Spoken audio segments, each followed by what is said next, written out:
Hello hello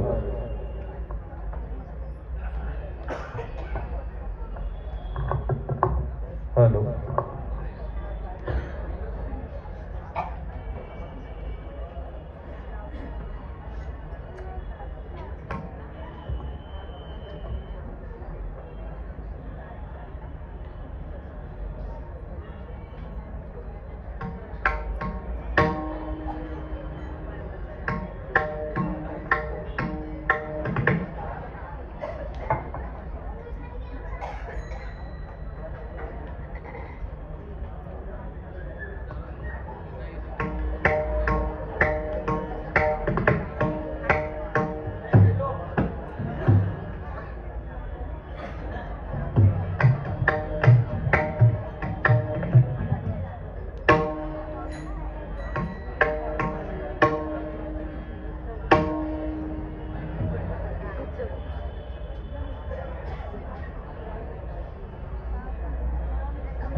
hello hello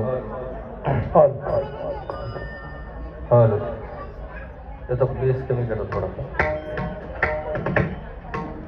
hello hello hello hello hello trouble दे थोड़ा hello hello hello मॉनिटरचा आवाज दे समोरचा हेलो हेलो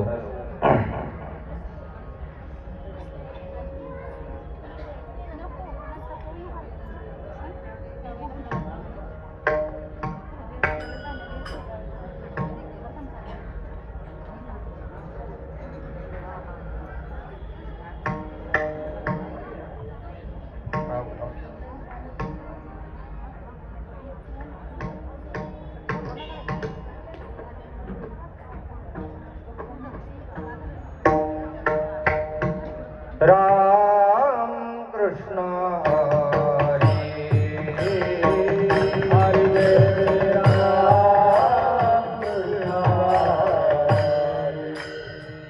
हरि जय जय राम कृष्ण हरि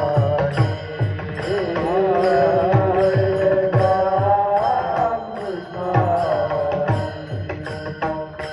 जय जय राम कृष्ण हरि राम कृष्ण हरि जय जय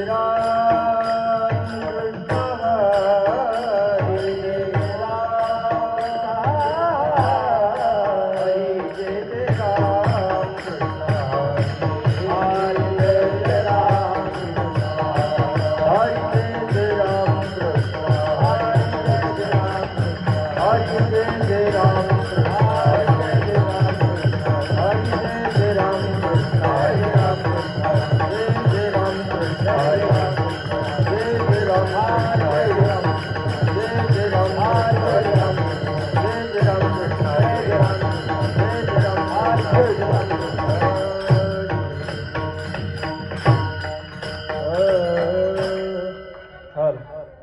रूप पाहता लोचनी लोचनी रूप पाहता लोचनी लोचनी रूप पाहता लोचनी रूप पाहता लोचनी रूप पाहता लोचनी लोचनी रूप पाहता लोचनी लोचनी रूप पाहता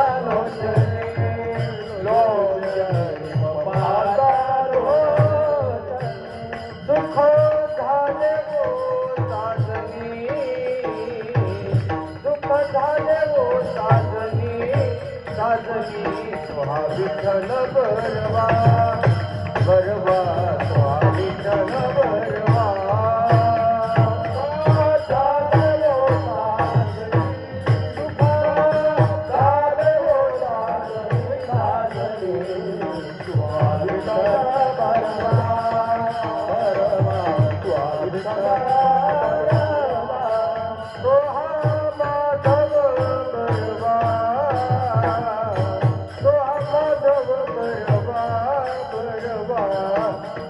विठ्ठल बरवा बरवा स्वाहा विठ्ठल बरवा माधव बरवा माधव बरवा बरवा बरवा स्वाहा विठ्ठल बरवा बरवा स्वाहा विठ्ठल बरवा बहुत सुकृताची जोडी जोडी बहुत सुकृताची जोडी जोडी बहुत सुकृताची जोडी जोडी बहुत सुकृताची जोडी म्हणून विठ्ठली आवडी म्हणून विठ्ठली आवडी आवडी स्वाहा विठ्ठल बरवा बरवा स्वाहा विठ्ठल बरवा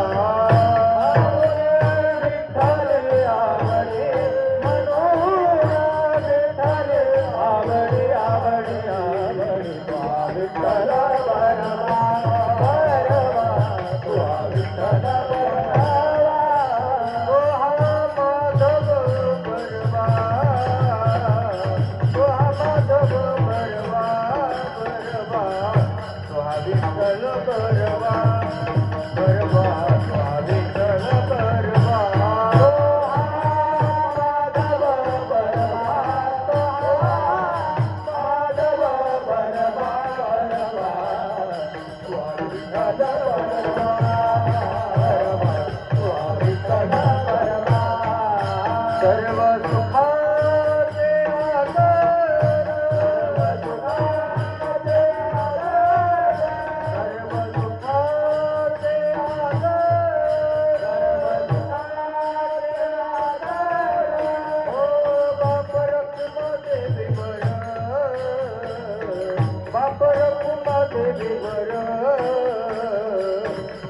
विठ्ठल बरवा बरवा तो विठ्ठल बरवा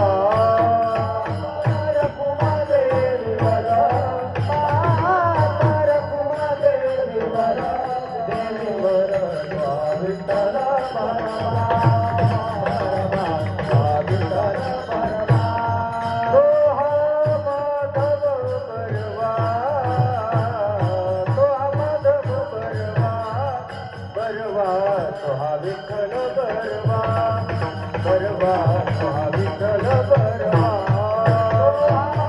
माधव बरवा तो माधव बरवा बरवा विठ्ठल बरवा बरवा विठ्ठल बरवा जय जय राम कृष्ण जय राम कृष्ण हरि जय जय राम कृष्ण हरे राम कृष्ण जय जय राम कृष्ण हरे राम कृष्ण जय जय राम कृष्ण हरे राम कृष्ण जय जय राम कृष्ण हरि जय जय राम कृष्ण हरे राम कृष्ण हरि जय जय राम कृष्ण हरे राम कृष्ण हरि जय जय राम कृष्ण हरे राम कृष्ण हरि जय जय राम जय जय राम जय जय राम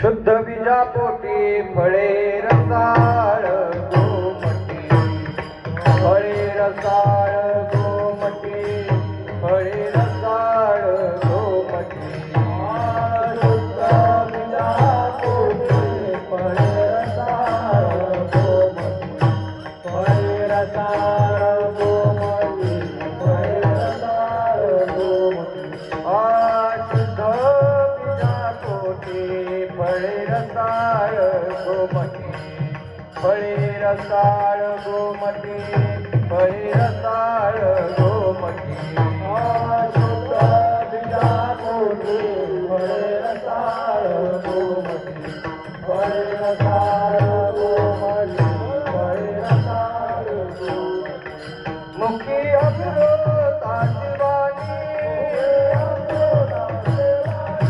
मुखी अमृताची वाणी मुखी अमृताची वाणी देह देवाचे कारणी देह देवाचे कारणी देह देवाचे कारणी मुखी अमृताची वाणी देह देवाचे कारणी देह देवाचे कारणी देह देवाचे कारणी सर्वांग निर्मळ चित्त जैसे गंगाजळ चित्त जैसे गंगाजळ चित्त जैसे गंगाजळ सर्वांग निर्मळ चित्त जैसे गंगाजळ चित्त जैसे गंगाजळ चित्त जैसे गंगाजळ मुखी अमृताची वाणी अमृताची वाणी अमृताची वाणी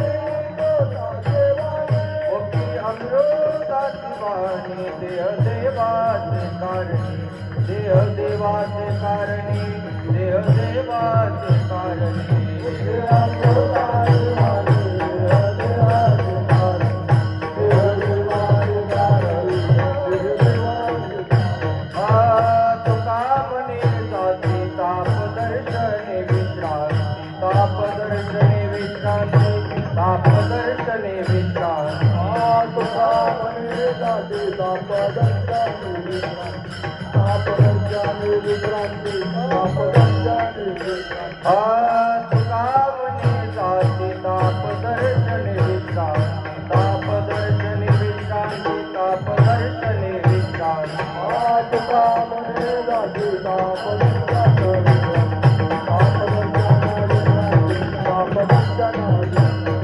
मुखी अमृताची वाणी अमृताची वाणी मुखी अमृताची वाणी देह देवाचे कारणी देवाचे कारणी देह देवाचे कारणी मुखी अमृताची वाणी देह देवाचे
शुद्ध बीजा पोटी, शुद्ध बीजा पोटी, शुद्ध बीजा पोटी, शुद्ध बीजा पोटी, शुद्ध बीजा पोटी, शुद्ध बीजा पोटी, शुद्ध बीजा पोटी,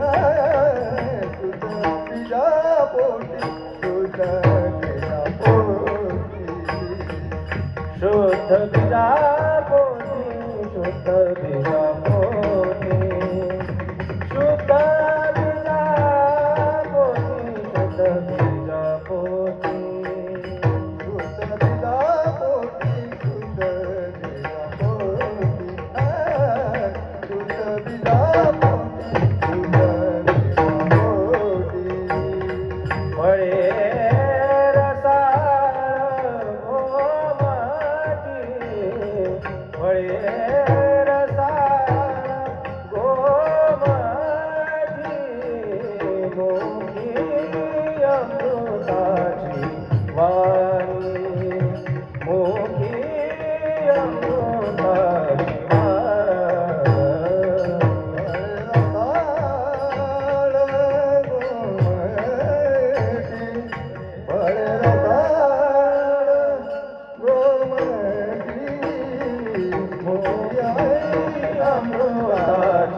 शुद्ध बीजा पोटी, शुद्ध बीजा पोटी,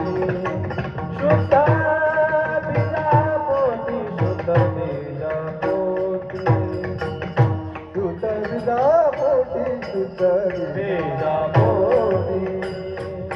शुद्ध बीजा पोटी, शुद्ध बीजा पोटी, फळे रसाळ गोमटी,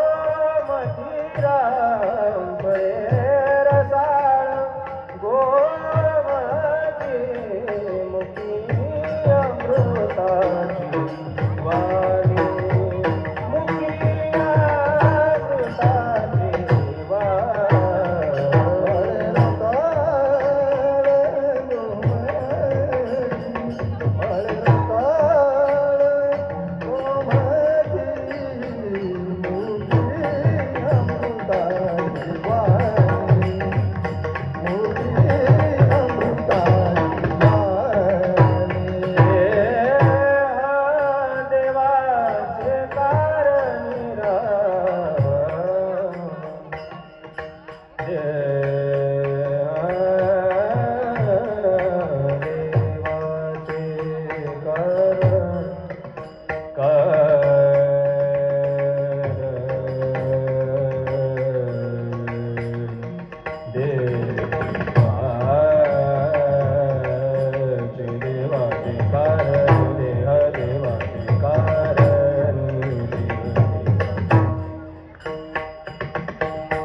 शुद्ध बीजा पोटे फळे रसाळ घुमटे मुखी अमृताचे वाणी देह देवाचे कारणी सर्वांग निर्मळ चित्त जैसे गंगा जळ मुखी अमृताचे वाणी देह देवाचे कारणी तुका म्हणे जाती ताप दर्शने विश्रांती मुखी अमृताची वाणी देह देवाचे कारणी विठाला विठाला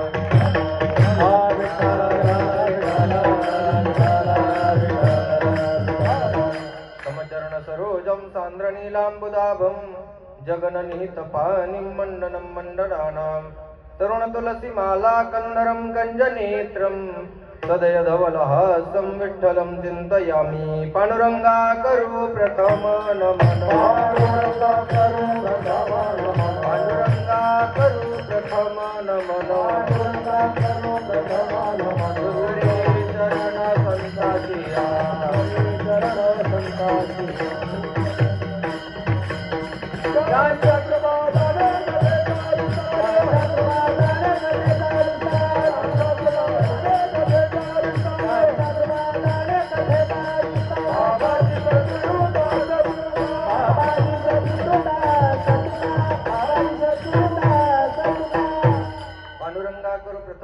दुसरे चरणा संतांच्या त्यांच्या कृपादाने कथेचा विस्तारू बाबाजी सद्गुरु दास तुका कलावज्ञ जीवोद्धरार्थावतारम कलंकांक तेजोदिका मोदी वक्त्रम खलानीश वादापनोदार दक्षम समाधिस्थ मूर्तिं भजे ज्ञानदेवम ओम नमो ज्ञानेश्वरा करुणाकरा दयाळा तुमचा अनुग्रह लादलो पावन झालो चराचरे मी कळा कुसरे काहीच नेने बोलतो वचने अतिभाविका एका जनार्दनी तुमचा दास याची आस पुरवावी तुमचा अनुग्रह लादलो पावन झालो चराचरी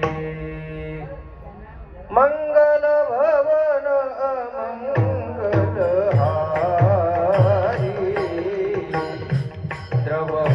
दशरथ धीर बिहारी सीताराम चरित अति पावन मधुर सरस परमित मन भावन पुनि पुनि कीर्तनि हुसुनि सुनाई जिय की प्यास बुझत न बुझाई जिय की प्यास बुझत न बुझाई संपाद्य ज्ञानञ्च विधाय भक्तिं विलोकितो येन समाधि राजा वैराग्यवन्तं सुविचारयुक्तं नमामि जोगं शिरसा गुरुन्तं मस्तकहे पायावरिया वार करी संतांचा वार करी संतांचा या वार करी संतांचा मस्तकहे पायावरिया वार करी संतांचा वार करी संतांचा वार करी संतांचा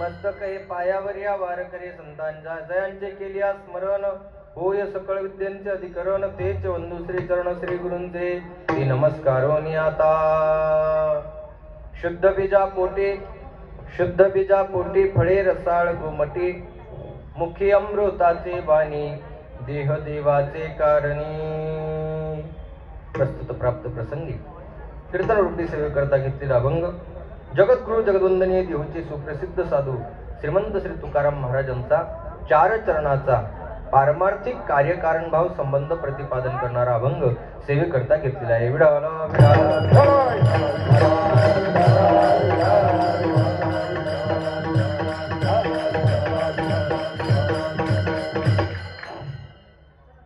सद्गुरु श्री स्वामी समर्थ मठ कल्याण या ठिकाणी हा चालू असलेला परमपूजनीय परमादरणीय ब्रह्मलीन सद्गुरु श्री नवनीतानंदजी महाराज यांचा हा समाधी उत्सव प्रथम वर्षातील समाधी उत्सव हा समाधी सोहळा या मठाच्या माध्यमातून स्वामी समर्थ मठाच्या माध्यमातून मोठ्या प्रेमाने आनंदाने आपण सर्व भक्त मंडळी मिळून महाराजांच्या या समाधी सोहळ्यानिमित्त या ठिकाणी उपस्थित आहोत.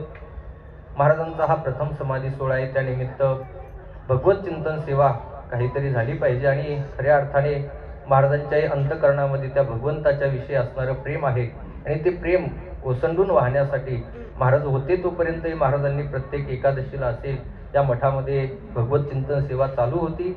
महाराज गेल्याच्या नंतरही ती अखंडपणे चालूच आहे आणि या वर्षपूर्तीच्या निमित्ताने महाराजांच्या समाधी सोहळ्याच्या निमित्ताने हा अखंड हरिनाम सप्ताह या मठाच्या माध्यमातून आयोजित करण्यात आलेला आहे. या कार्यक्रमाच्या निमित्ताने उपस्थित सर्वच गुणीजन गायक वादक महाराज मंडळी या कीर्तनासाठी उपस्थित आहे. ज्यांच्या माध्यमातून या ठिकाणी येण्याचं झालं ते आमचे परममित्र परमादरणीय हरिभक्तपरायण महाराष्ट्रातील एक नामवंत गायनाचार्य संगीत अलंकार हरिभक्तपरायण कृष्णा महाराज ठाकर, त्याच पद्धतीने हरिभक्तपरायण आमचे मृदंग अलंकार महाराष्ट्रातील सुप्रसिद्ध मृदंगाचार्य आमचे सागरदादा आणि ही सर्व महाराज मंडळी यांच्या माध्यमातून या ठिकाणी येण्याचा योग आला. या कीर्तनासाठी उपस्थित ही सर्वच पुणेजन गायक वादक महाराज मंडळी या कीर्तनासाठी उपस्थित आहेत. तुमच्या सर्वांच्या चरणारविंदी विनम्र भावाने नतमस्तक होतो आणि मी माझ्या कीर्तनाला प्रारंभ करतो. विठाला विठाला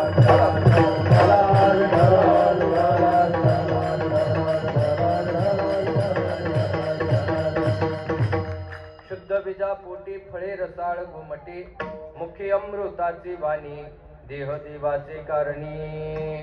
प्रस्तुत अभंगामध्ये जगद्गुरु श्री संत तुकोबाराय पारमार्थिक कार्यकारण भाव संबंध प्रतिपादन करता. ऐका, तुम्ही सगळे सुज्ञ श्रोते आहात. जास्त वेळ कीर्तन करणार नाही, एकदम 11 वाजेच्या आतच संपवणार आहे, परंतु आहे तोपर्यंत चांगला ऐकण्याचा प्रयत्न करा.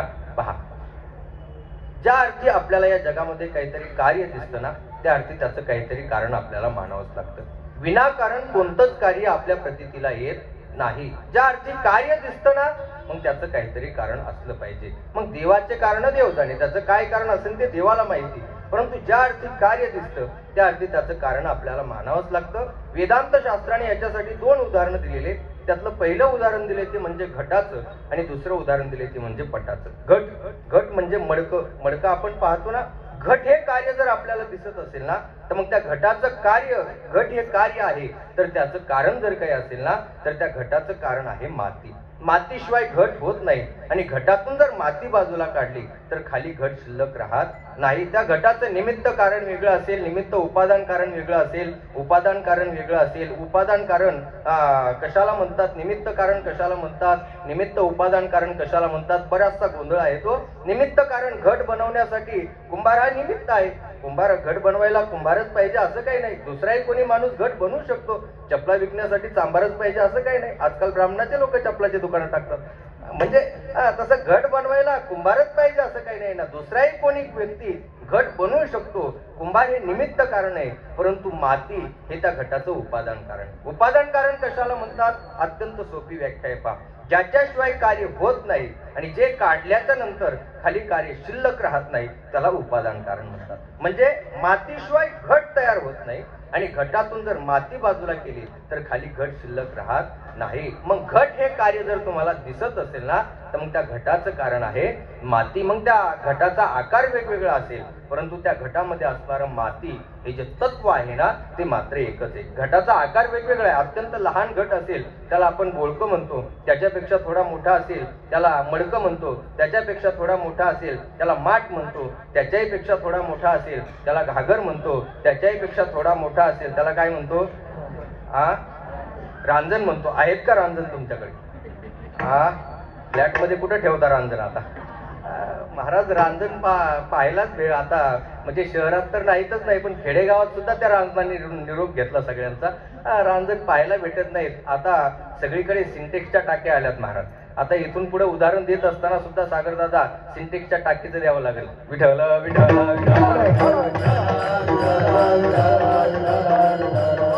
म्हणजे घटाचा आकार वेगवेगळा आहे, परंतु त्या घटामध्ये असणारे जे तत्व आहे ना, ते म्हणजे माती हे मात्र एकच आहे. मग घटरूपी कार्य तुम्हाला दिसतं ना, त्याचं कारण आहे माती. दुसरं उदाहरण सांगितलं ते म्हणजे पटाचं. पट म्हणजे हे कापड. हा पट दिसतो ना आपल्याला, मग त्या पटाचं कारण आहे तंतू. तंतूशिवाय पट होत नाही आणि पटातून जर तंतू बाजूला केले तर खाली पट शिल्लक राहत नाही. त्या पटाचा रंग वेगवेगळा असू शकतो. पटाचा कोणाचा काळा आहे, कोणाचा पांढरा आहे, कोणाचा लाल आहे, कोणाचा पिवळा आहे, कोणाचा निळा आहे, कोणाचा भगवा आहे. त्या पटाचा रंग वेगवेगळा आहे, परंतु त्या पटामध्ये असणारे जे तंतू हे तत्व आहे ना, ते मात्र एकच आहे. तंतूशिवाय पट होत नाही आणि पटातून जर तंतू बाजूला केले तर खाली पट शिल्लक राहत नाही. म्हणून पट हे कार्य जर तुम्हाला दिसत असेल तर त्याचं कारण तंतू मानावाच लागतो आणि घट हे कार्य जर तुम्हाला दिसत असेल ना, तर त्याचं कारण माती हे मानावंच लागतं. विठ्ठला विठ्ठला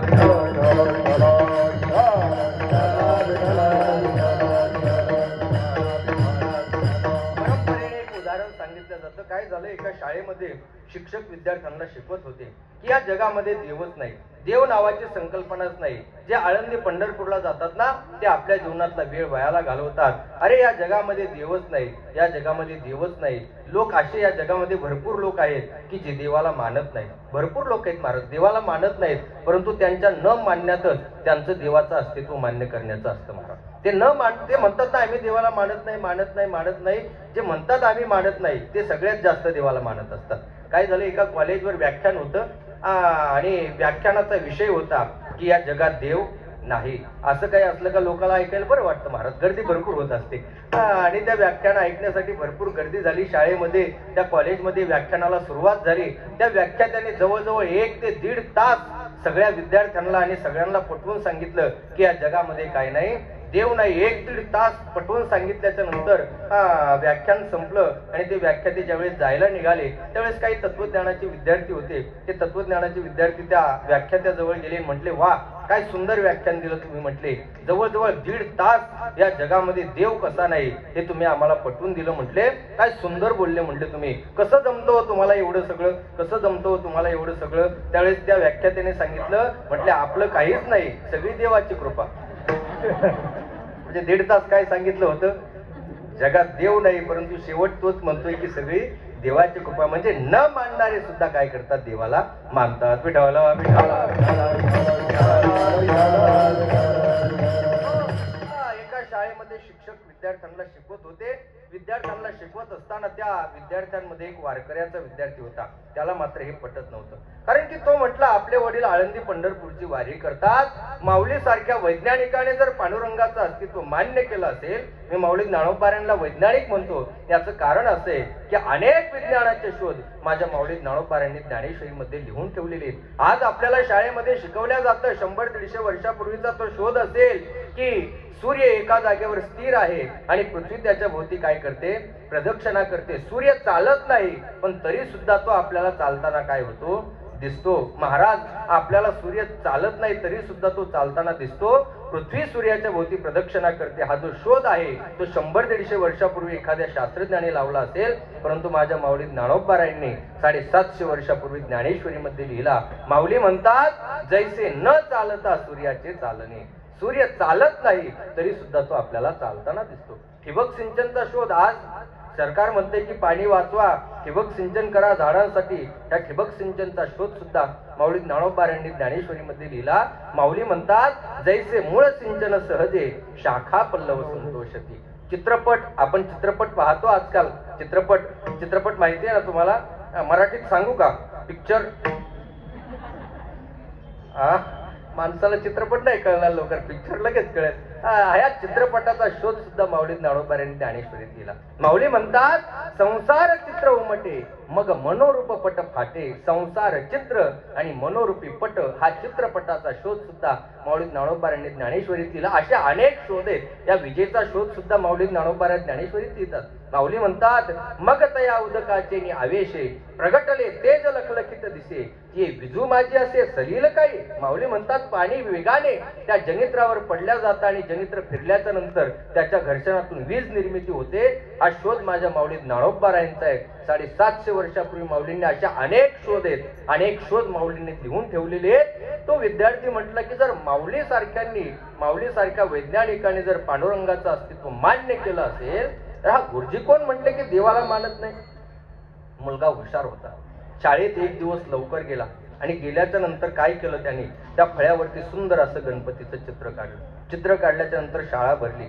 शिक्षक आले, विद्यार्थी सगळे बसले होते. शिक्षक आले आणि शिक्षकाचं लक्ष फळ्याकडे गेलं आणि फळ्याकडे गेल्याच्या नंतर शिक्षकाने विचारलं, म्हटले वा काय सुंदर चित्र काढले. म्हटले कोणी चित्र काढले, कोणी चित्र काढलं. मुलं प्रामाणिक होते. विचारलं का रे गोविंद तू काढलं का. तो म्हटला गुरुजी मी नाही काढलं. अरे नारायण राम तू काढलं का. तो म्हटला गुरुजी मी सुद्धा काढलं नाही. त्यावेळेस शेवटी ज्या नारायणने चित्र काढलं होतं ना त्या नारायणचा नंबर आला आणि त्या नारायणला विचारलं, म्हटले का रे नारायण तू चित्र काढलं का. त्यावेळेस तो नारायण म्हटला गुरुजी मी सुद्धा चित्र काढलं नाही, पण या फळ्यावर चित्र कसं आलं ना हे मी तुम्हाला सांगू शकतो. म्हटले कसं आलं. म्हटले काय झालं गुरुजी, तुमच्या टेबलवर काही खडू होते ना, एक खडू हळूच उठला त्याने गणपतीची सोंड तयार केली. दुसरा खडू हळूच उठला त्याने गणपतीचे हात तयार केले. तिसरा खडू हळूच उठला त्याने गणपतीचं पोट तयार केलं. चौथा खडू हळूच उठला त्याने गणपतीचे पाय तयार केले. पाचवा खडू हळूच उठला त्याने समोर आरतीचं ताट तयार केलं. सहावा खडू हळूच उठला एक छोटा उंदीर तयार केला. सातवा खडू हळूच उठला त्याने मोदकाचं ताट तयार केलं. आणि अशा पद्धतीने खडूने हे चित्र काय केलं, पूर्ण केलं. ऐकताय ना तुम्ही, खडूने काय केलं चित्र, खडूने चित्र पूर्ण केलं. खडूने चित्र पूर्ण केलं म्हटल्याच्या नंतर ते गुरुजी म्हटले मूर्ख आहेस लेकाचा नाऱ्या. अरे खडूने चित्र पूर्ण केलं ही गोष्ट बरोबर आहे, खडूने चित्र पूर्ण केलं ही गोष्ट बरोबर आहे, परंतु खडू अचेतन स्वरूपाचे आहेत ना, त्याच्या पाठीमागे काहीतरी चेतन शक्ती असल्याशिवाय खडू कसे चित्र पूर्ण करू शकतात. म्हटले मूर्ख आहेस लेकाचा नाऱ्या, मूर्ख आहेस लेकाचा नाऱ्या. त्यावेळेस तो नाऱ्या म्हटला गुरुजी मूर्ख मी नाही तर मूर्ख कोण, मी.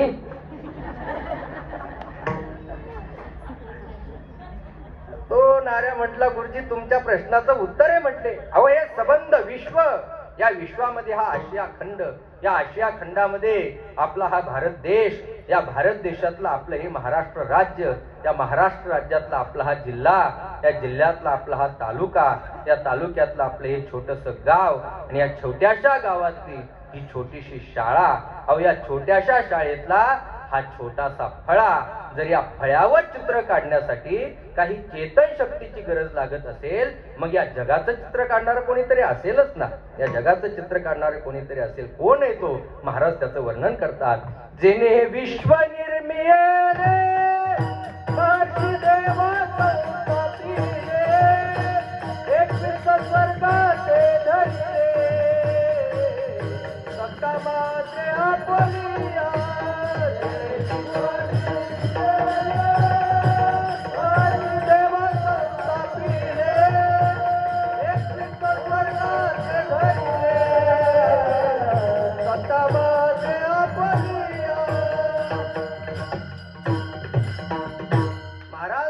जेने विश्व निर्मिले महर्षी देवा संस्थापिले, 21 स्वर्गाचे धरिले, सत्ता मात्रे अपोलिया. किंवा माऊली ज्ञानोपार आहे, ज्ञानेश्वरी मध्ये लिहित असताना अत्यंत सुंदर लिहितात. माऊली म्हणतात, म्या बोलविल्या वेदू बोले, म्या चालविल्या सूर्य चाले, म्या हलविल्या प्राण वाले, जो जगाते चाळिता, मी याचे नियमिला साता, जो काळू ग्रासी तसे भूता, ये म्हणिया गाते पंडुसुता, सकळे जयाची. पुढची ओवी अत्यंत महत्वाची आहे.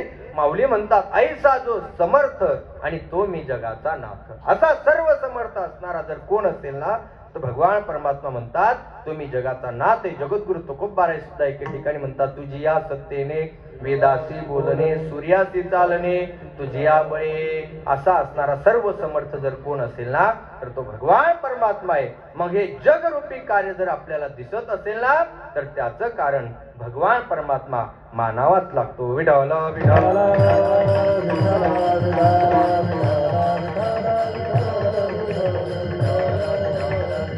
विठ्ठल इथपर्यंत आपला मुद्दा आला. ज्या अर्थी कार्य दिसते ना, त्या अर्थी त्याचं कारण आपल्याला मानावंच लागतं. पुढचा मुद्दा अत्यंत महत्वाचा आहे, ऐका. तुमच्या जीवनामध्ये जर तुम्हाला दुःख रूपी कार्य भोगायला येत असेल ना, तर त्याचं कारण पाप मानावंच लागतं. आणि तुमच्या जीवनामध्ये सुखरूपी कार्य भोगायला येत असेल ना, तर त्याचं कारण पुण्य मानावंच लागतं. दुःखरूपी कार्य तुम्हाला तुमच्या जीवनात भोगायला येतंय, त्याचं कारण तुमच्या जीवनातलं पाप आहे. आणि सुखरूपी कार्य जर तुम्ही भोगत असाल ना, तर त्याचं कारण पुण्य आहे. एक गोष्ट लक्षात ठेवा, केलेल्या कर्माचा भोग तुम्हा आम्हाला भोगावा लागेल यात विशेष नाही. केलेल्या कर्माचा भोग देवाला सुद्धा भोगावा लागतो. अहो देवच काय, देवाचा बाप जरी असला ना, तरी सुद्धा त्याला चुकत नाही. माऊली म्हणतात, कर्मे श्रीराम वनवासा गेला, कर्मे दशरथ वियोगे मेला, कर्मे रावण क्षयो पावला, वियोग घडला सीता देवी. सीता मातेच्या जीवनात वियोगाचं दुःख सहन करावं लागलं ना, त्याचं कारण जर काही असेल ना, तर सीता मातेच्या जीवनातलं पाप आहे. दशरथाला वियोगामध्ये मरावं लागलं, याचं कारण दशरथाच्या जीवनातलं पाप आहे. सीतेला वियोगाचं दुःख सहन करावं लागलं. रामायणातला सुंदर प्रसंग आहे, ज्यावेळेस रामप्रभू झाडाच्या आडून रामप्रभूने त्या सुग्रीवा वालीला बाण मारला, आणि वालीला बाण मारल्याच्या नंतर वाली खाली पडला, आणि वाली खाली पडल्याच्या नंतर वालीच्या समोर भगवान परमात्मा ज्यावेळेस गेले ना, त्यावेळेस वाली भगवंताकडे पाहतो आणि म्हणतो, देवा, अरे धर्माची संस्थापना करण्यासाठी तुझा अवतार आहे, आणि अधर्माने मला तू मारले. झाडाच्या आडून उभा राहून अधर्माने तुम्हाला मारले, अधर्माने तुम्हाला मारले. त्यावेळेस भगवान परमात्मा म्हणतात, मी अधर्माने मारलं नाही, तर मी धर्मानेच मारले. याचं उत्तर देत असताना तुलसीदासजी रामायणामध्ये अत्यंत सुंदर देतात. तुलसीदासजी म्हणतात, रामप्रभू तुलसीदासजीला सांगतात, म्हणजे रामप्रभूच्या मुखातलं वाक्य, रामप्रभू म्हणतात, मी तुला अधर्माने नाही तर धर्माने मारले. कशा पद्धतीने? की जो मनुष्य या 4 कन्यांकडे वाईट नजरेने पाहत असेल ना, त्याला मारल्याच्या नंतर अधर्म होत नाही, तर तो धर्म असतो. कोणत्या कोणत्या? तुलसीदासजी लिहितात, अनुज बधू भगिनी सुत नारी, आपल्या लहान भावाची पत्नी, आपली मुलगी, आपली बहीण आणि आपल्या मुलाची पत्नी या 4 जणींकडे जो वाईट नजरेने पाहत असेल ना, त्याला मारल्याच्या नंतर अधर्म होत नाही, तर तो धर्मच असतो. आणि यातला एक अधर्म तू केल्यामुळे तुला मारल्याचा अधर्म नाही, तर तो धर्म आहे. वालीच्या अंगातला अशुद्ध रक्त निघून गेलं आणि वाली ज्यावेळी शुद्ध झाला ना, त्यावेळी शुद्ध झालेल्या वालीने काय केलं? शुद्ध झालेल्या वालीने जाता जाता आपल्या मुलाचा नाम अंगदाचा हात रामप्रभूच्या हातात दिला आणि वालीने धामाला निघून गेला. मला असं वाटतं प्रत्येक बापाने इथून जात असताना आपल्या मुलाचा हात चांगल्या माणसाच्या हातात देऊन जाणं ही गोष्ट अत्यंत महत्वाची आहे. इकडे चांगल्या माणसाच्या हातात हात दिला पाहिजे. जर तुम्ही तुमच्या मुलाचा हात चांगल्या माणसाच्या हातात दिला ना, तर नक्कीच त्याचं कल्याण झाल्याशिवाय राहणार नाही. परंतु वाईट माणसाच्या हातात जर दिला, काय होईल सांगायची गरज नाही. विठाला विठाला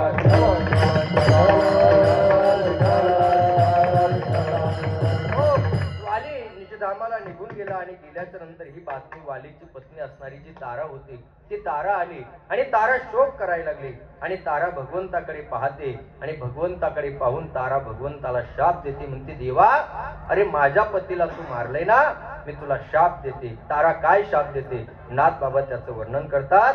पती दुःखाच्या दुःख वरती तारा क्षोभोन या चित्ती, शाप देत असे रघुपती प्रती, ते अतिउक्ती अवधारा. काय शाप दिला? पुत्राची युद्ध ख्याती, अयोध्ये आणशील सीतापती, परिती नांदेना तुझ प्रती, जाईल मागोती धरणे माझारी. पुत्राची युद्ध ख्याती आणशील, परंतु सीता परत तुझ्याकडे नांदायला येणार नाही, तर ती परत धरणीमध्ये जाईल. सीतेला वियोगाचं दुःख सहन करावं लागलं. याचं कारण जर काही असेल ना, तर सीतेच्या जीवनातलं पाप आहे. विठाला विठाला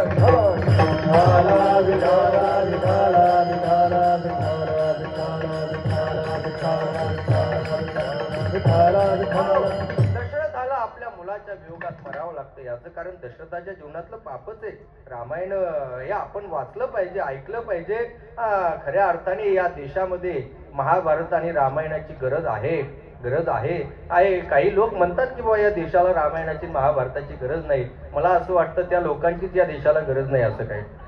कारण की रामायणाची आणि रामायणाबद्दल बोलत असताना 2-4 दिवसापूर्वी एक जण बोलला की म्हटले राम आमचा बहुजनांचा होता आणि तो मांसाहार करत होता. खऱ्या अर्थाने हे बोलणं म्हणजे यांच्या बुद्धीची कीव करण्यासारखं बोलणं आहे. कारण की असं वक्तव्य करणं एखाद्या चांगल्या माणसाने, प्रतिष्ठित व्यक्तीने हे बोलणं म्हणजे खऱ्या अर्थाने त्यांच्या बुद्धीची काय म्हणतात बुद्धीची पातळी किती हे आपल्याला कळून घेतलं पाहिजे. त्याच्यावरूनच ना विचार करण्याची पातळी किती आहे असं बोलणं हे बरं नाही. मला बरं नाही. खऱ्या अर्थाने सगळ्यात हिंदू धर्माची देवता असणारे आणि आपल्या सर्वांचं भाग्य आहे.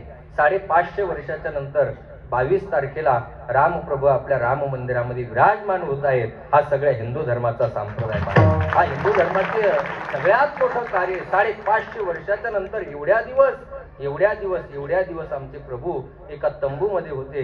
परंतु खऱ्या अर्थाने आता 22 तारखेला आमचे प्रभू भव्य अशा मंदिरामध्ये विराजमान होणार आहेत. आणि आपल्यासाठी खऱ्या अर्थाने ती दिवाळीच वेगळी आहे. दिवाळी आपण सगळ्यांनी 2024ची दिवाळी येईल तेव्हा येईल, परंतु 22 जानेवारीला सगळ्यांनी दिवाळी साजरी करायची. याचं कारण खऱ्या अर्थाने आपल्या सगळ्यांचं स्वप्न खऱ्या अर्थाने ते पूर्ण झालेलं आहे.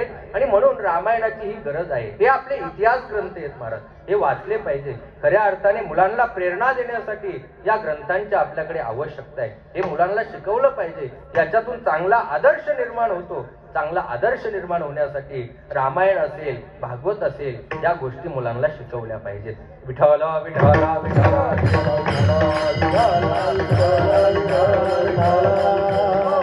दशरथाला वियोगाचं दुःख सहन करावं लागलं ना, याचं कारण जर काही असेल तर दशरथाच्या जीवनातलं पाप आहे. दशरथाच्या जीवनातलं पाप आहे. रामप्रभू लखन जानकी वनवासाला जाण्यासाठी निघाले आणि वनवासाला जाण्यासाठी निघाल्याच्या नंतर दशरथाने सुमंताला सांगितलं, म्हटले सुमंत, रथ घेऊन जायचे, 4 दिवस वनात फिरवायचं, परत घेऊन यायचं. राजाची आज्ञा म्हणून सुमंतजी रथ तयार करतात आणि रथ तयार करून राजाची आज्ञा म्हणून रामप्रभू लखन जानकी रथामध्ये बसतात. रथ निघतो आणि त्या रथाच्या पाठीमागे अयोध्येतील सर्व लोक निघतात. रामप्रभू लोकांना समजावून सांगतात, येऊ नका तुम्ही. परंतु लोक ऐकत नाही. लोक म्हणतात, अरे ज्या अयोध्येत राम नाही ना त्या अयोध्येत आमचं काय काम आहे, आम्ही अयोध्येत राहणार नाहीत. लोक रथाच्या पाठीमागे चालतात. त्या शरयूच्या तीरावर आल्याच्या नंतर प्रभू रथातून खाली उतरतात. शरयूचं दर्शन घेतात. जननी जन्मभूमीश्च स्वर्गादपि गरीयसे. आपली जन्मभूमी आणि आपली माता ही माणसाला स्वर्गापेक्षा सुद्धा श्रेष्ठ असते. रामप्रभू दर्शन घेतात. शरयू पार केल्या जाते. तमसा तीरावर जातात. एक रात्रीचा मुक्काम त्या तमसा तीरावर होतो आणि तमसा तीरावर एक रात्रीचा मुक्काम केल्याच्या नंतर प्रभू संध्याकाळची वेळ होते. सगळे अयोध्येतील लोक चालून चालून थकलेले असतात. सगळे लोक झोपी जातात. रामप्रभू आणि जानकी सुद्धा आपल्या हाताची उस्ती करून त्या वालुकेमध्ये झोपतात. लखनजी गस्त घालत असतात. लखनजीचं लक्ष प्रभूकडे जातं आणि लखनजी मोठ्याने हंबरडा फोडतात. लखनजी मोठ्याने हंबरडा फोडतात ना, सुमंताच्या कानावरती हा आवाज जातो. सुमंत लखनजीच्या जवळ येतात आणि विचारतात, लखन क्यों रोते हो लखन, क्यों रोते हो लखन.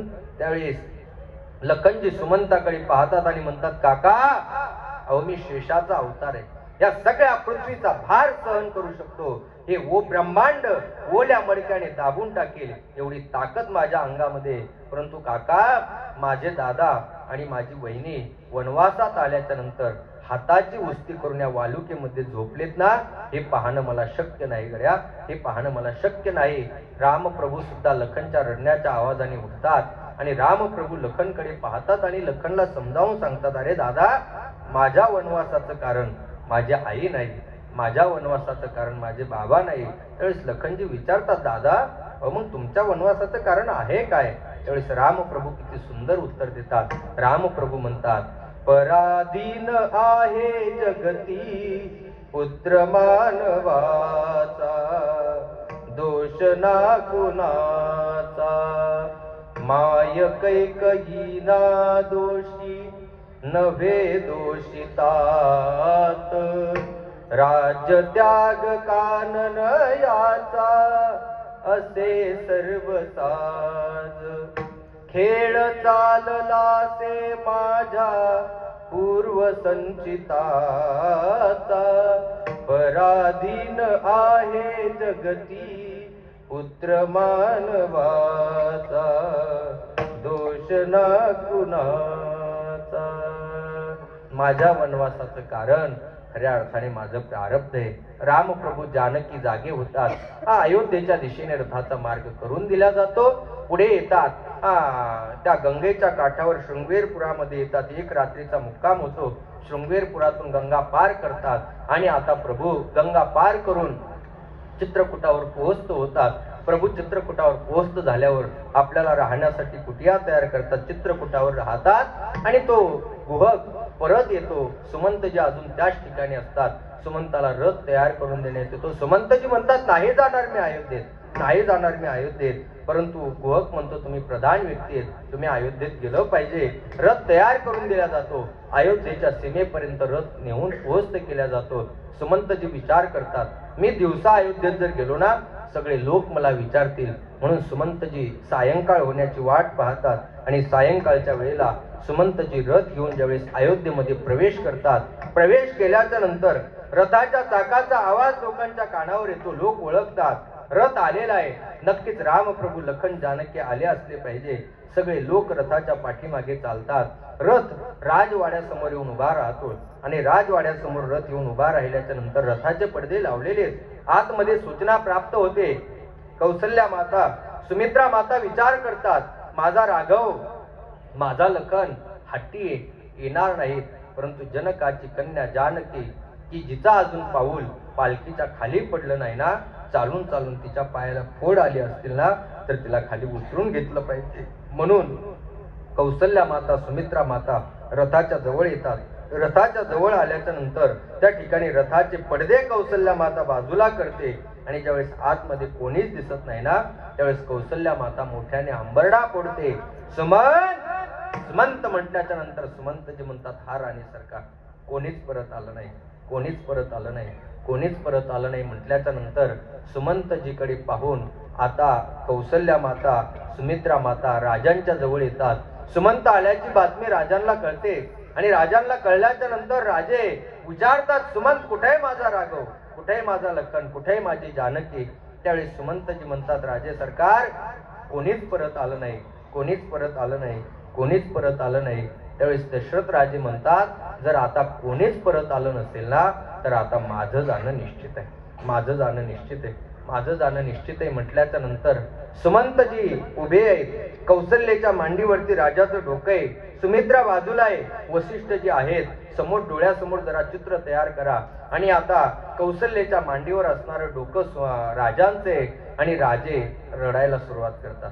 दशरथ राजे रडायला सुरुवात करतात. त्यावेळेस कौशल्या दशरथाकडे पाहते आणि म्हणते, राजे माहिती आहे आम्हाला तुम्ही आता मरणार आहात, माहिती आहे आम्हाला तुम्ही मरणार आहात राजे, परंतु एक गोष्ट लक्षात ठेवा राजे, तुम्ही क्षत्रिय आहात आणि क्षत्रिय माणसाने मरण समय रडणं हे क्षत्रियाला शोभा देत नाही. अहो तुम्ही क्षत्रिय आहात आणि मरण येतंय म्हणून रडता, मरण येतंय म्हणून रडता.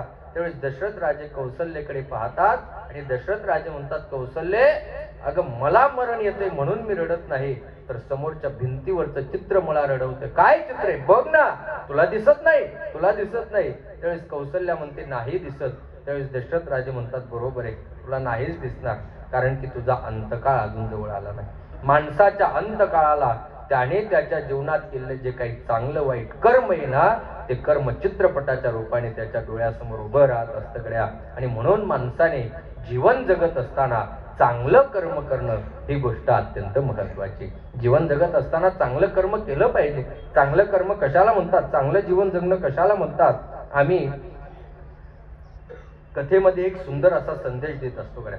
ऐका, माणसाला तुम्हाला एखाद्याचं चांगलं करता येत नसेल तर करू नका, परंतु कमीत कमी दुसऱ्याचं वाईट करण्याचं पाप तरी तुम्ही तुमच्या जीवनामध्ये करू नका. एखाद्याच्या रस्त्यावर तुम्हाला फुलं टाकता येत नाही, टाकू नका, काही गरज नाही, परंतु कमीत कमी त्याच्या रस्त्यावर काटे टाकण्याचं पाप तुम्ही तुमच्या जीवनात करू नका. एखाद्याला तुम्हाला घर बांधून देता येत नाही, देऊ नका, काही गरज नाही, परंतु कमीत कमी एखाद्या गरीबाचं झोपडं जाळण्याचं पाप तुम्ही तुमच्या जीवनात करू नका. एखाद्याच्या दुःखावर तुम्हाला मलमपट्टी करता येत नाही, करू नका, काही आवश्यकता नाही, परंतु कमीत कमी त्याच्या दुःखावर मीठ आणि मिरची चोळण्याचं पाप तुम्ही तुमच्या जीवनामध्ये करू नका. भला किसी का कर न सके तो बुरा किसी का मत करना, पुष्प नहीं बन सकते तो तुम काटे बन कर मत रहना, काटे बन कर मत रहना.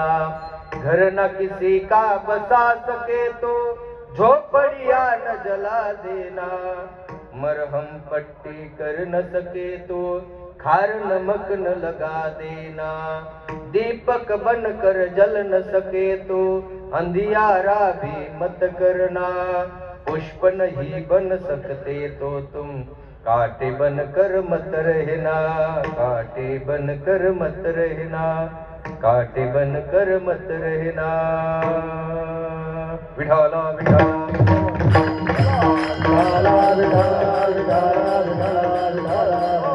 चांगलं जीवन जगणं कशाला म्हणतात हो? चांगलं जीवन जगणं कशाला म्हणतात? माऊली ज्ञानोबा आहेत तर ज्ञानेश्वरी मध्ये अत्यंत सुंदर लिहितात गड्या.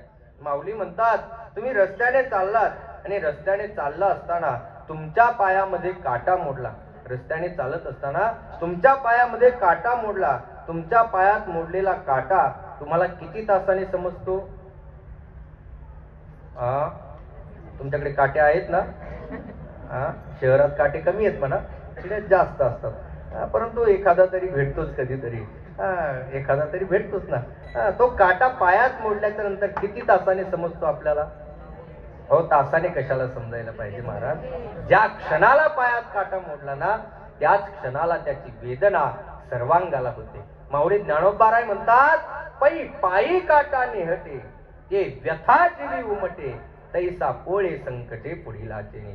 तुमच्या पायात मोडलेल्या काट्याची वेदना जेवढ्या त्वरेने तुम्हाला होते ना, तेवढ्याच त्वरेने दुसऱ्याचं दुःख पाहून तुमचं अंतकरण दुःखी होणं, याला खऱ्या अर्थाने चांगलं जीवन जगणं म्हणतात. याला खऱ्या अर्थाने चांगलं जीवन जगणं म्हणतात. असं जीवन माणसाने जगलं पाहिजे, असं जीवन जगलं पाहिजे. किसी के काम जो आए उसे इंसान कहते हैं, पराया दर्द अपनाए उसे इंसान कहते हैं. कभी धनवान है कितना, कभी इंसान इंसान निर्धन है, कभी धनवान है कितना, कभी इंसान निर्धन है, कभी सुख है कभी दुख है, इसी का नाम जीवन है। जो मुश्किल में न घबराए, जो मुश्किल में न घबराए, उसे इंसान कहते हैं। पराया दर्द अपनाए, उसे इंसान कहते हैं। दुसऱ्याचं दुःख पाहून आपलं अंतःकरण दुःखी होणं, त्याला खऱ्या अर्थाने चांगलं जीवन जगणं म्हणतात. आणि असं जीवन माणसाने जीवनामध्ये जगलं पाहिजे. दशरथ राजे कौशल्येला म्हणतात, बघ कौशल्ये, समोरच्या भिंतीवरचं चित्र मला रडवते. काय चित्र आहे राजे? बघ तो श्रावण त्याच्या अंध मात्या पित्यांना काशी यात्रेला घेऊन चाललाय. तहान लागली म्हणून त्याने ती झारी ठेवली, डोली खाली ठेवली आणि पाणी आणण्यासाठी आलाय. मी त्याच सरोवराच्या काठावरती शिकारीच्या निमित्ताने बसलो होतो. त्याने ती झारी पाण्यात बुडवली. त्या झारीचा आवाज कसा झाला, नाथ बाबा त्याचं वर्णन करतात. बुड बुडक मंडलूच्या शब्दी, ध्वनी उठली जलसन्निधी. दशरथ केवळ शब्दवेदी, बाणवेदी वेंदिला. दशरथाचा बाण लागता, बुडबुड बुडबुड बुडबुड बुडबुड असा आवाज आला. मला वाटलं एखाद्या हत्तीने सोंडेमध्ये पाणी घ्यावं आणि पाणी प्यावं. मी आवाजाच्या दिशेने बाण सोडला. तो बाण सावध झाला नाही, तर श्रावणाला लागला. माझ्या कानावर आवाज पडला. मी जाऊन पाहिलं, तो सावध नाही, श्रावण होता. विचारलं, काय तुझं नाव? त्याने सांगितलं, श्रावण आहे. माझ्या अंध मात्या पित्यांना काशी यात्रेला घेऊन चाललो होतो राजे. तहान लागली म्हणून पाणी घेण्यासाठी आलो होतो. तुमचा बाण लागलाय, आता मी मरणार आहे राजे, मरणार आहे राजे. त्यावेळेस दशरथ राजे म्हणतात, काय तुझी शेवटची इच्छा? त्यावेळेस तो सांगतो, राजे माझ्या आई वडिलांना तहान लागली होती ना, एक काम करा, म्हणजे पाणी घेऊन जा आणि माझ्या आई वडिलांना पाणी पाजा. पण एक गोष्ट लक्षात ठेवा राजे, जोपर्यंत माझे आई वडील पाणी पिणार नाहीत ना, तोपर्यंत तुम्ही एकही शब्द बोलू नका. जर तुम्ही बोलले ना, माझ्या आई वडील पाणी घेणार नाहीत, पाणी घेणार नाहीत. त्या ठिकाणी दशरथ राजे ती पाण्याची झारी घेतात. श्रावणाच्या आई वडील ज्या ठिकाणी आहेत ना, तिथपर्यंत येतात. पायाची चाहूल आल्याच्या नंतर श्रावणाचे वडील म्हणतात, राजा आलास का रे? खूप दूर गेला होता का रे? किती कष्ट घेतो आमच्यासाठी, किती कष्ट घेतो आमच्यासाठी. पायाची चाहूल येऊन जवळ थांबते. श्रावणाची आई म्हणते, राजा अरे तू बोलत का नाही आमच्याशी? एवढे कष्ट झाले का आमच्यामुळे तुला? तू बोलत का नाही, बोलत का नाही? एक गोष्ट लक्षात ठेव राजा, जोपर्यंत तू आमच्याशी बोलणार नाही ना, तोपर्यंत आम्ही पाण्याचा एक थेंब सुद्धा घेणार नाही, पाण्याचा एक थेंब सुद्धा घेणार नाही. शेवटी राजाचाही नाविलाज झाला. राजा म्हटला, मी श्रावण नाही, मी राजा आहे, मी राजा आहे. त्यावेळी श्रावणाचे आई वडील म्हणतात, अरे तू जर राजा आहे, मग आमचा राजा कुठे? आमचा राजा कुठे? घडलेला सगळा वृत्तांत ज्यावेळेस सांगितला जातो, त्यावेळेस श्रावणाचे आई वडील दशरथाकडे पाहतात आणि म्हणतात, राजा अरे आमच्या मुलाला मारले आणि आम्हाला पाणी पाजण्याचा प्रयत्न करतो. अरे तुझ्यासारख्या पाप्याच्या हातचं पाणी पिण्यापेक्षा आता आम्ही मरणार आहोत राजे. परंतु तसं मरणार नाही, तुला शाप देऊन मरणार आहोत. आम्हा सिद्धले पुत्र दुःख, तू ही पावसी पुत्र शोक. आम्हाला जसं आमच्या मुलाच्या वियोगात मरावं लागतं ना राजा, त्याच पद्धतीने तुला सुद्धा 4 मुलं असतील, परंतु तुझ्या अंतसमयी एकही तुझ्या जवळ नसेल. बघ कौशल्ये, वाटलं होतं राघवच्या वनवासाला कारण कैकेयीचे 2 वर आहेत, राघवच्या वनवासाला कारण मंथरेची संगती आहे, राघवच्या वनवासाला कारण भरताची गैरहजेरी आहे. परंतु नाही कौशल्ये, राघवच्या वनवासाला कारण भरताची गैरहजेरी नाही, राघवच्या वनवासाला कारण मंथरेची संगती नाही, राघवच्या वनवासाला कारण कैकेयीचे 2 वर नाही, तर राघवच्या वनवासाला कारण खऱ्या अर्थाने माझ्या जीवनातलं पाप आहे. आम्हा दिले पुत्र दुःख, तू ही पावसी पुत्र शोक. कर्मे दशरथ वियोगे मेला. विठ्ठल विठ्ठल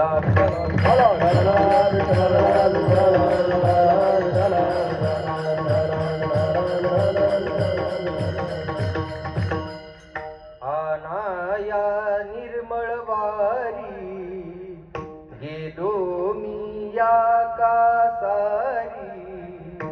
लगबग भरोनी झारी परत फिरे तो तुमचा शर आला या बुरात ऋतूने बसला शर आला तो धावून आला काळ विवळला श्रावण पाळ हे आई गे दीर्घ फोडून हाक कसा जाऊन पडला धोक या राजाच्या श्रवणी पडता वाणी हृदयाचे झाले पाणी त्या ब्राह्मण पुत्रा वधुनी शोकाकुल झाला नृमणी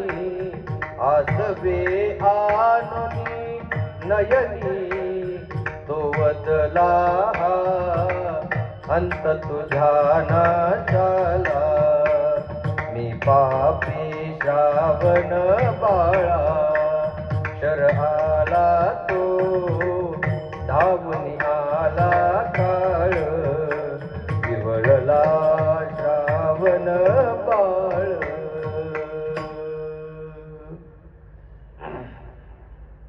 50-60 वर्षाच्या अगोदर जे शाळेत जात होते ना त्यांच्या शाळेची आठवण करून होती ना कविताई होती ना कोणाकोणाला होती 4थीला होती. महाराज जुन्या काळातल्या कविता चांगल्या होत्या त्याचं कारण कवीच चांगले होते ना. आता ज्या कविता बिघडल्या कवीच बिघडले महाराज. दारू पिऊन कविता करतात कशा कविता चांगल्या काय सुंदर शब्द आहेत महाराज कानावर पडल्याबरोबर त्याचा अर्थबोध होतो. आनाया निर्मळ वारी वारी म्हणजे पाणी गेलो मी या कासारी कासारी म्हणजे नदी लगबग भरोनी झारी परत फिरे तो तुमचा शर आला या बुरात ऋतूने बसला. दशरथ राजे म्हणतात कौसल्ये राघवच्या वनवासाचं कारण माझं पाप आहे कर्मे दशरथ वियोगे मेला. दशरथाच्या जीवनामध्ये वियोगाचं दुःख सहन करावं लागतं त्याचं कारण दशरथाच्या जीवनातलं पाप आहे. विडाला विडाला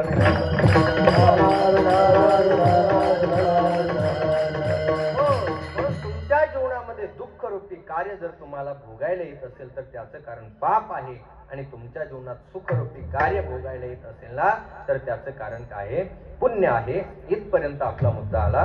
पुढचा मुद्दा असा आहे पहा एखाद्या झाडाला तुम्हाला जर चांगले फळ लागलेले दिसत असतील ना तर त्याचं कारण त्याचं बी कसं असलं पाहिजे अत्यंत शुद्ध असलं पाहिजे. ऐका बियापेक्षा सुद्धा सगळ्यात अगोदर जमीन महत्वाची. बियापेक्षा सुद्धा सगळ्यात अगोदर काय महत्वाची जमीन महत्वाची ना. नुसती जमीन असून चालत नाही त्या जमीनची मशागत झाली पाहिजे. मशागत होऊनही उपयोग नाही त्या जमीनवर पाऊस पडला पाहिजे. पाऊस पडूनही उपयोग नाही त्या जमीनचा वापसा झाला पाहिजे आणि मग वापसा झाल्याच्या नंतर भाजलेलं बी आणायचं जमिनीत पेरायचं.